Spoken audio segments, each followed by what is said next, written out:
여러분 반갑습니다. 오톡서 시즌2 여러 번째 날 인류 관찰자라는 제목의 내용을 함께 나누려고 합니다. 성경 말씀 보면 골로새서 4장 2절 말씀이 기록되어 있는데, 기도를 계속하고 기도의 감사함으로 깨어있으라 라고 되어 있습니다.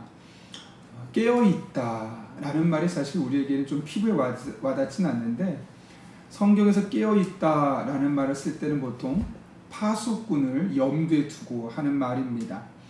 여러분, 파수꾼은 가장 높은 전망이 좋은 곳에 서 있죠. 그러다 보니까 다른 사람이 보지 못하는 것을 볼 수 있고, 또 다른 사람이 보기 전에 먼저 미리 볼 수 있는 그런 특권이 파수꾼에게 주어져 있었습니다. 근데 기도도 마찬가지입니다. 우리가 기도하는 순간 우리는 영적인 파수꾼이 되는 겁니다. 그래서 다른 사람들은 보지 못하는 것을 믿음의 눈으로 보게 되고, 다른 사람이 보기 전에 우리는 성령의 감동으로 볼 수 있게 되는 것이죠. 그야말로 하나님의 파수꾼이 되어서 살아갈 수 있다는 겁니다. 여러분, 기도가 뭘까요? 육안, 즉 우리 눈으로 보는 것이 아니라 영안, 영의 눈으로 볼 수 있게 해주는 것이 바로 기도입니다. 그래서 기도하는 사람은 우리 인간의 시력이 아니라 하나님의 시력을 공급받아서 하나님의 시력으로 세상 만물을 볼 수 있게 되는 것이죠. 참 재미있는 통계가 있더라고요. 한 연구소에서 각 분야에서 성공한 지도자들이 어떤 공통점을 갖고 있는가라고 살펴봤더니, 그들의 특징은 인류 관찰자다라고 표현할 수 있었다는 겁니다. 이게 뭐냐면, 누군가에게 있는 재능을 인식하고, 또 기회가 있다는 것을 발견해내고, 또 삶의 함정이 있을 때 그것을 피해낼 수 있는 능력을 가진 것을 일컬어 인류 관찰자라는 거죠. 근데 기도가 바로 우리를 그렇게 만들어준다는 겁니다. 그래서 하나님이 보게 하시는 것을 볼 수 있게 되는 거죠. 그래서 기도를 하면 할수록 더 잘 보이고, 기도를 안 하면 할수록 더 안 보이게 되어 있습니다. 아주 간단한 이치라고 할 수 있죠. 여러분, 우리는 종종 기도를 하나님께 무언가를 막 간절히 구하는 이 간구의 측면에서만 생각할 때가 참 많습니다. 맞습니다. 그러나 기도는 그것을 넘어서는, 간구를 포괄하지만 그 넘어서는 그 이상의 의미가 있습니다. 왜냐하면 기도는 독백, 혼자 외치는 것이 아니라 하나님과 대화이기 때문에 그렇죠. 그래서 우리 안에 일어나는 생각과 감정들을 하나님께 전부 아뢰면 하나님께서는 들으시고 우리에게 꿈도 주시고 소망도 주시고 하나님의 생각과 뜻을 가르쳐 알려주시는 거죠.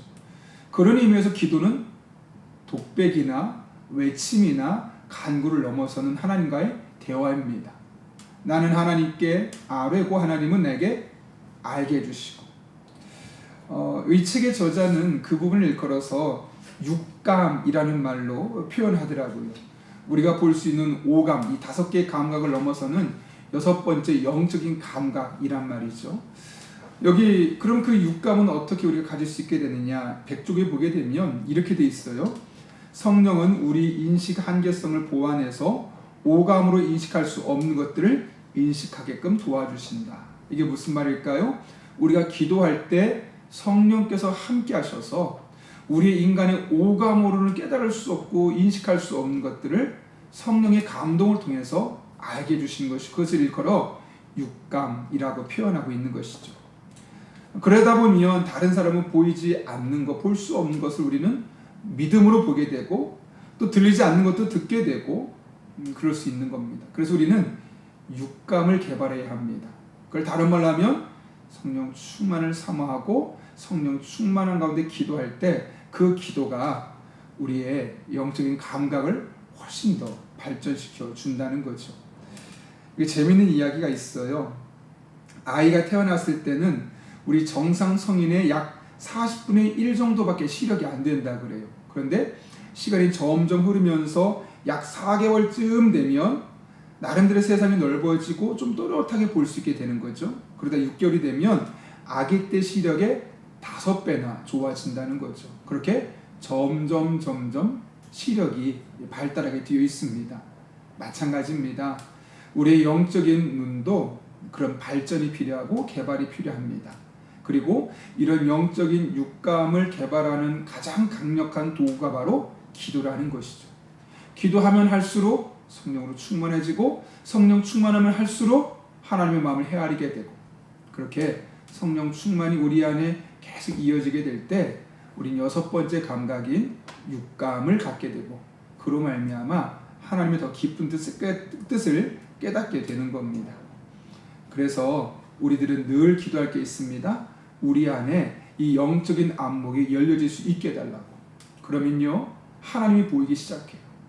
나의 삶의 저 고난의 속에서도 하나님이 보이기 시작하고 나의 기쁜 상황 속에서 일하고 계신 하나님이 보이기 시작하고 삶의 순간순간마다 하나님께서 어떻게 일하고 계신지를 믿음의 눈으로 볼 수 있게 되는 것이죠. 나에게서뿐만 아니라 다른 사람들 안에서 형상을 보고 자연과 피조물에 새겨진 그분의 지문을 보면서 하나님이 나에게 항상 함께하고 계시고 내게 기회를 주고 계신 것을 우리는 볼 수 있게 되는 겁니다. 그런 의미에서 우리 한 사람 한 사람 열심히 기도하십시오. 그래서 여러분의 영적인 여섯 번째 감각을 활발하게 해주십시오. 그래서 우리가 성령 충만하게 되면 우린 더 하나님의 뜻에 가까워지고 더 하나님의 마음을 알게 되고 더 기도하게 되고 하나님께서 일하신 것을 간증하며 살아가게 될 것입니다. 우리 성도 한 분 한 분에게 이런 은혜가 있기를 예수님의 이름으로 축복합니다. 함께 기도하겠습니다. 살아계신 아버지 하나님, 우리는 늘 내가 보고 싶은 대로 보는 경향성이 너무나 깊습니다. 이러한 때 우리가 기도하며 성령 충만하여서 우리의 여섯 번째 감각인 영적인 육감이 발달하게 도와주시고 그런 가운데 하나님의 뜻을 헤아리고 우리들의 삶 가운데 함께 일하고 계신 하나님을 바라보고 그분으로 말미암아 또 기도하고 또 하나님과 동행하고 이것이 우리 일상의 삶이 되게 하여 주옵소서. 예수님의 이름으로 기도하옵나이다. 아멘.